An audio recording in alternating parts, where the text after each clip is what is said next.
He's the middle child. The middle child of 5 brothers. Middle child of 5 brothers. Is there any other middle children here? Because it's that explains everything. You can get a little left out of things at times. Is that your hairdresser? Is this sheet now to actually grow the little stuff you got left? You're amazed at what the fertilizer does. As the youngest brother, I got to learn from my older brothers many lessons. From Ron, you learn how to party.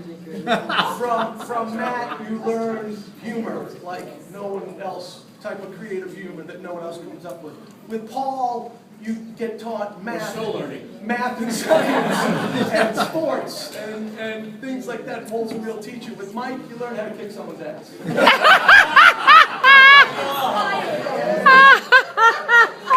Teach my lessons. Mike was a fat little kid. And when he turned about 12 or 13, when he turned about 12 or 13, I'm like, what is that noise constantly? When he turned about 12 or 13, he started lifting weights. And by the time he was 15, he looked like he was 45. I mean, he was ripped up with muscles. He had more hair on his chest than anybody in the room. How about his back? And his back. And he just became, and he had this little chip on his shoulder about being, he was the fat little kid, middle child, that and once he got big, hey, while I'm talking, kid,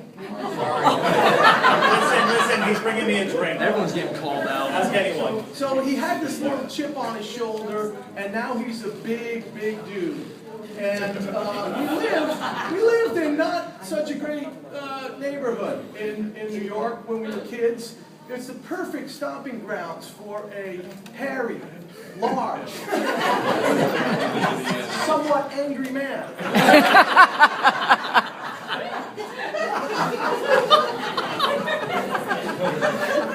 We make sure I'm getting it. So a typical day in Mike's upbringing would be one of the things I remember distinctly because I was home when it happened was the principal. Well, Mike got in a little altercation at school with a gang leader and hospitalized the gang leader. So what was her name?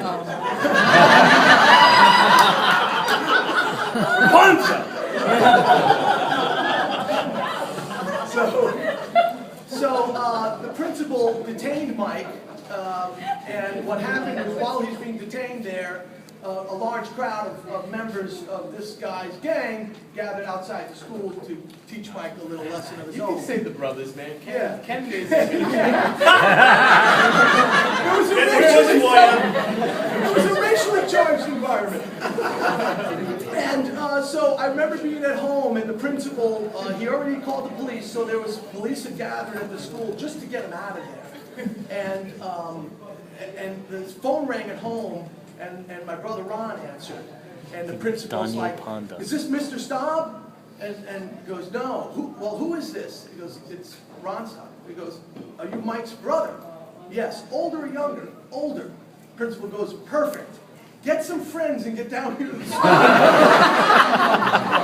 We're going to need your help to get him out of here." So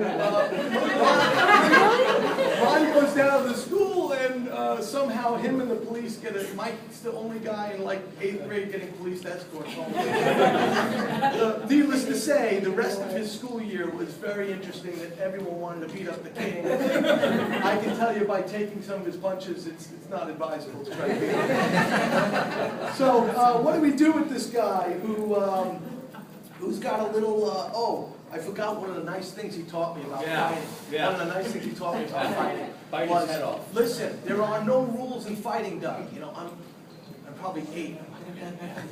Because it's not like fighting your brothers where you you know, you wrestle and you punch each other and stuff. This, when you're fighting, there's no rules. You kick, you bite, you do whatever you have to do.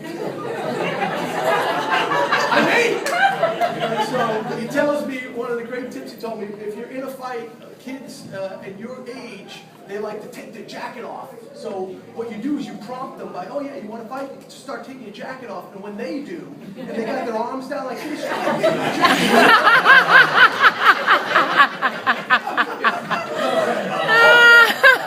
I've actually used that. So what do we do with this chip on his shoulder, large, hairy, somewhat angry man? We move him to Barrington, Rhode Island. Streets of Barrington, Rhode Island. So there's no The angry streets of Barrington. Unless you want to take their alligator off. But it was at this time in life that the Stava was created. It was people not understanding that his name ended at Stava for some reason. And with that came this little bit of a whole new persona of a more friendlier, less violent Stava. And I want to thank you all for that. Because I had some struggles there. Remember that time you missed my thigh? Sorry about that. So, I still remember when Stava got here, you know, the girls were like, oh, look at this monster of a man, all over him. And he dated this one girl that used to, all preppy and proper, and she'd come over the house. And she would dress him up in these really nice button-down shirts that she would buy for him, I'm sure, on Daddy's credit card. And these things were so tight, man, these buttons were like... What's good? And she would tell him, Michael, tonight, bring 2 shirts, because I know you sweat. And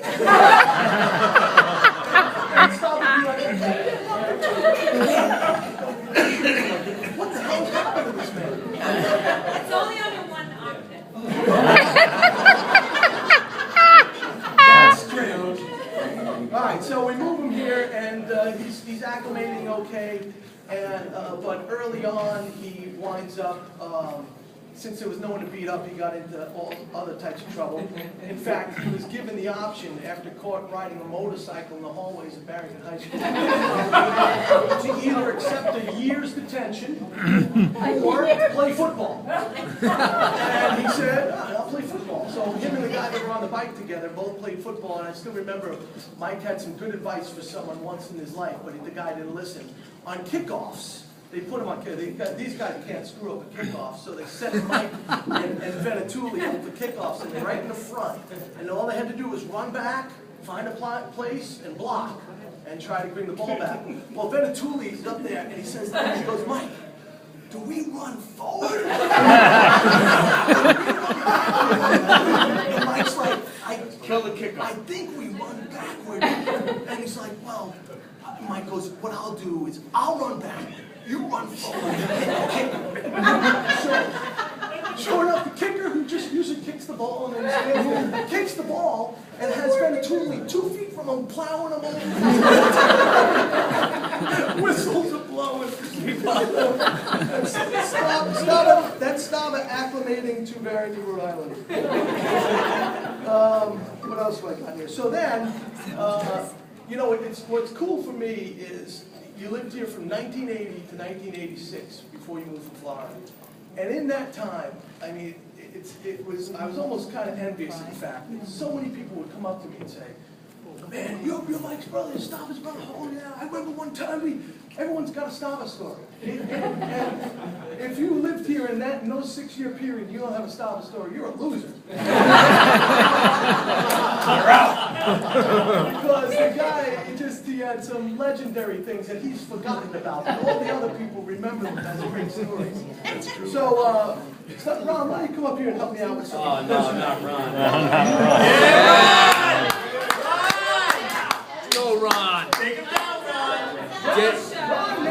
Ron. Get it done, Ron. Talking Mike into moving down to Florida because Ron already lived down there. And Ron was going to help along, get him in the landscaping business. And how'd that go, Ron?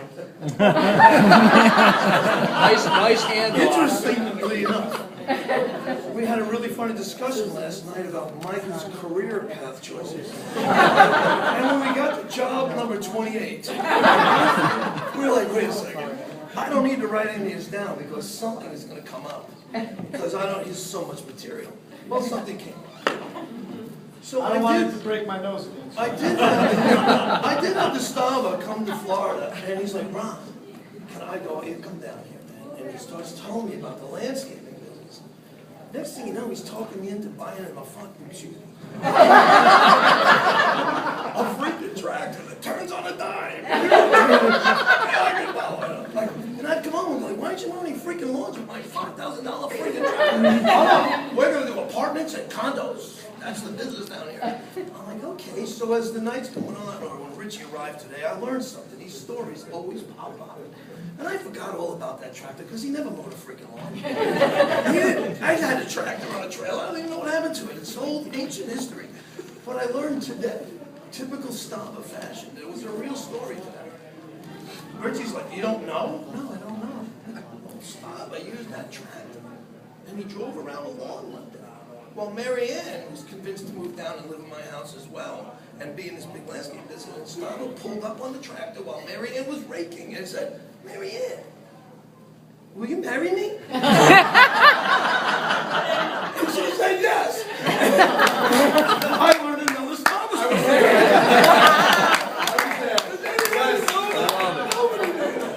Mary Ann raking.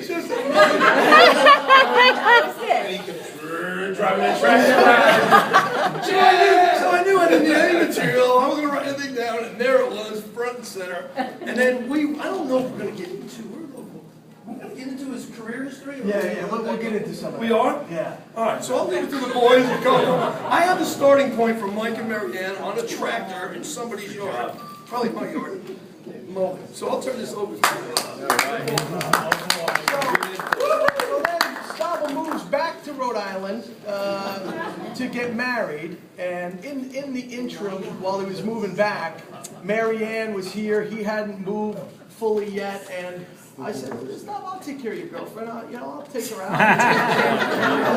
In an innocent way, and right here at this like country inn or something down the street, or from your house. We would go there, and I'd take you to dinner while Stava was still moving. You're a great kisser, Mary Ann. I agree. Mary Ann, we drink in these really large beers. I guess they're called yards. And Mary Ann loved these glasses. So she decides, you know what, let's stick them in my purse. And no one will notice. I go, oh my God. I'm like, all right. So we jammed two of these in her purse. So her purse is this big. These glasses are in there. And that's what, thank you very much. Good night. All you hear is clink, clink, clink. Walking out. So Stava comes home finally to marry his bride, which made me want to add a special segment to this night because Stava has some of the most unique parenting skills. And once married, they started to have children, and it's amazing. These two boys had come out the way they have.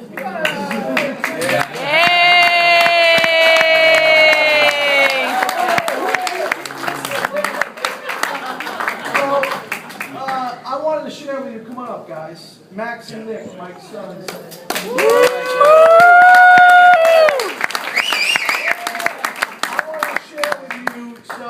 The boys want to share with you some of these classic style parenting skills.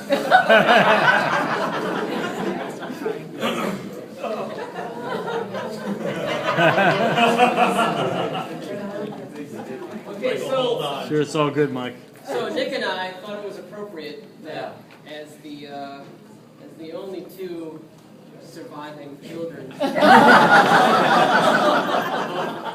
Mike Staub, that we should really capture our lessons learned from our father's very unique yet undisputed fathering techniques. So